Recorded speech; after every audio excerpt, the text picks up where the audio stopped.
Quando saímos da escola, a maioria de nós sabe que o que conta não é tanto o título que obtivemos ou as notas que tiramos. No mundo real, fora da academia, é necessário algo mais do que simplesmente notas. Já ouvi falar de garra, ousadia, audácia, coragem, cara de pau, esperteza, tenacidade, brilho. Este fator, qualquer que seja o nome que se lhe atribui, é mais decisivo em última instância para nosso futuro do que as notas obtidas ao longo dos estudos. Dentro de cada um de nós há alguma dessas características.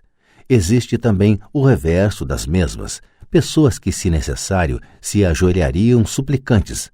Depois de passar 1 ano no Vietnã como piloto da Marinha, passei a conhecer intimamente esses 2 aspectos dentro de mim. Nenhum deles é melhor do que o outro.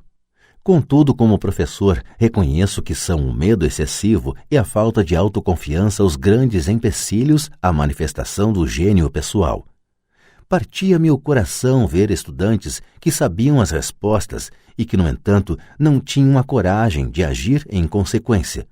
Muitas vezes no mundo real não são os talentosos que vão em frente, mas os ousados. Em minha experiência pessoal, o gênio financeiro exige tanto conhecimento técnico quanto ousadia. Se o medo for muito forte, o gênio se extingue. Nas aulas, incentivo os estudantes a aprenderem a assumir riscos, a serem ousados, a deixarem seu gênio converter seu medo em poder e brilhantismo. Funciona para alguns e apavora outros. Acabei percebendo que a maioria das pessoas, quando se trata de dinheiro, prefere a segurança. Tive que responder a perguntas como: por que arriscar? Por que me dar ao trabalho de desenvolver meu QI financeiro? Por que me alfabetizar financeiramente? E a resposta é: para ter mais opções. Há grandes mudanças à nossa frente. Comecei com a história do jovem inventor Alexander Graham Bell. Nos próximos anos haverá mais pessoas como ele. Haverá centenas de pessoas como Bill Gates e empresas extremamente bem-sucedidas como a Microsoft, sendo criadas a cada ano, em todo o mundo. E também haverá muito mais falências, demissões e downsizing.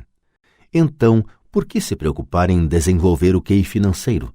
Ninguém pode responder isso a não ser você. Contudo, posso dizer por que eu o faço.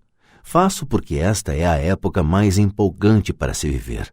Prefiro saudar a mudança do que temê-la.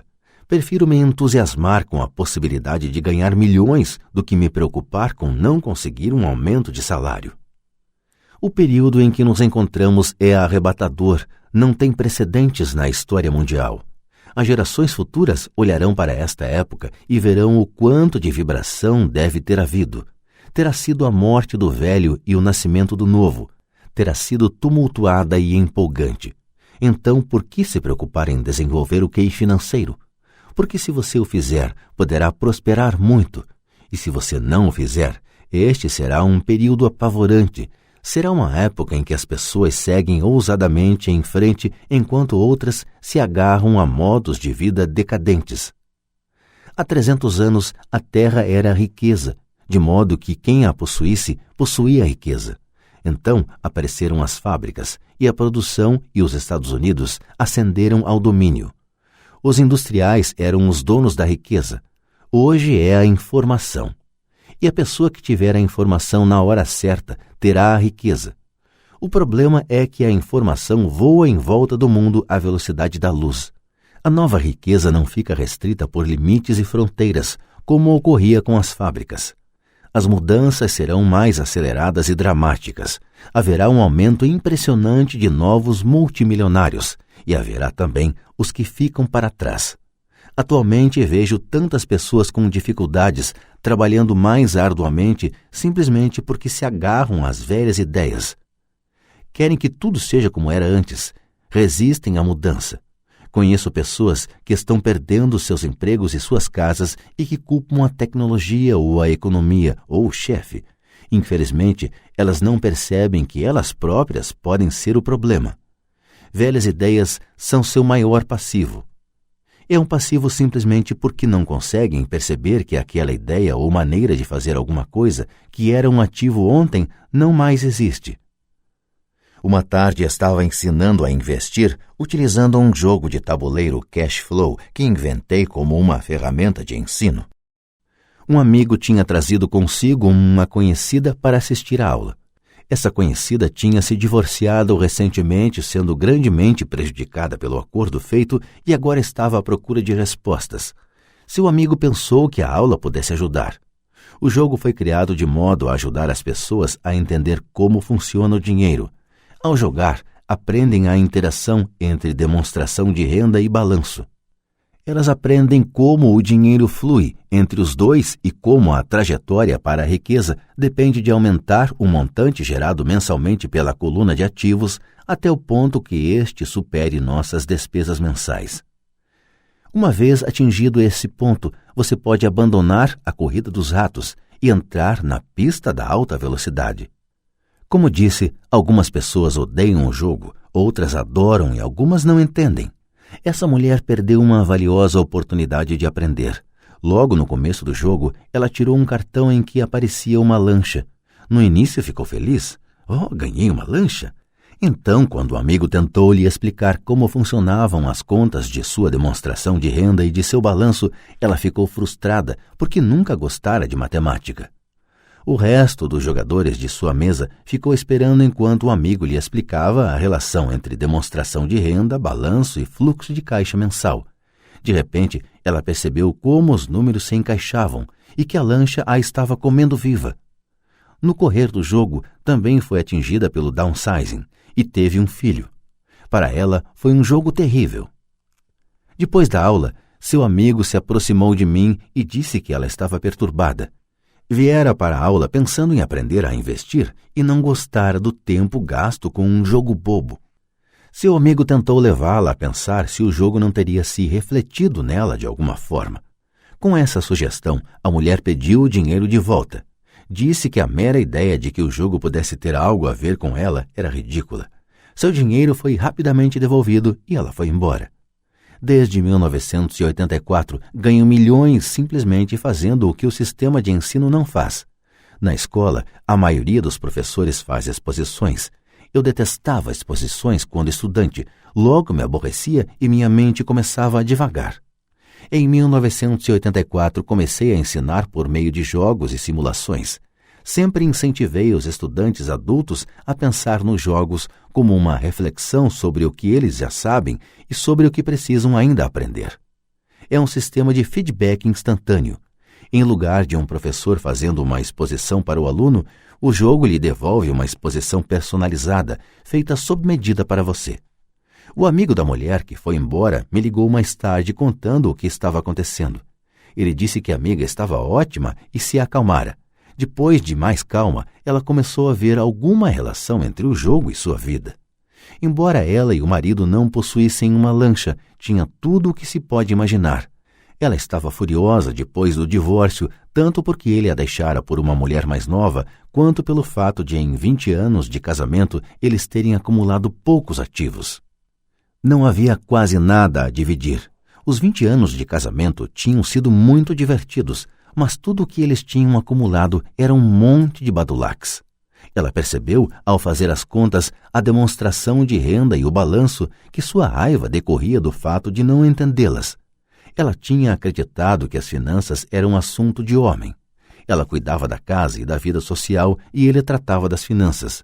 Estava agora certa de que nos últimos 5 anos de casamento ele ocultara dinheiro dela. Ela estava furiosa consigo mesma por não ter visto para onde o dinheiro ia, tanto quanto por não ter descoberto a existência da outra mulher.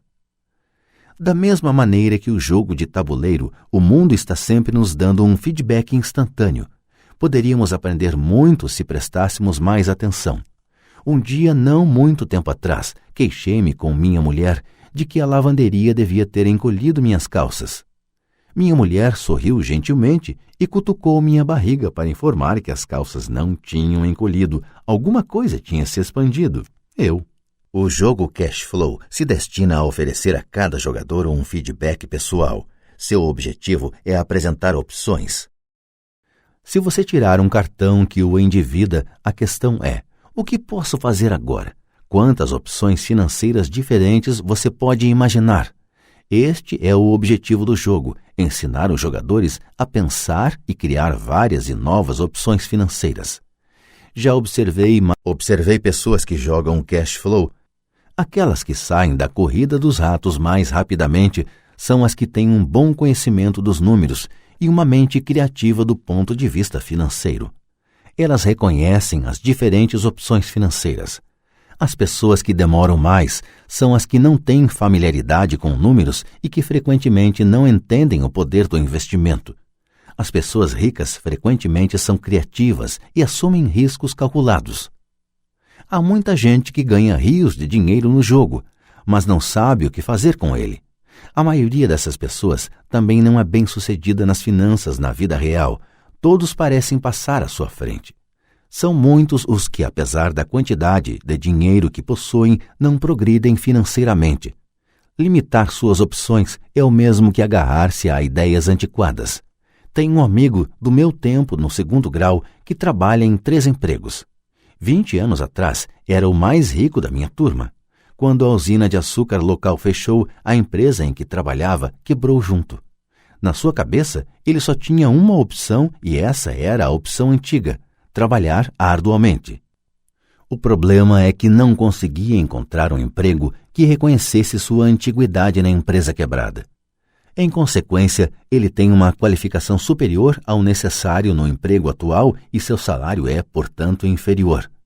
Então ele está trabalhando em 3 empregos para conseguir sobreviver. Observei pessoas que jogam cash flow queixando-se de que as cartas não lhes oferecem as oportunidades certas e assim ficam paradas. Conheço quem faça isso na vida real.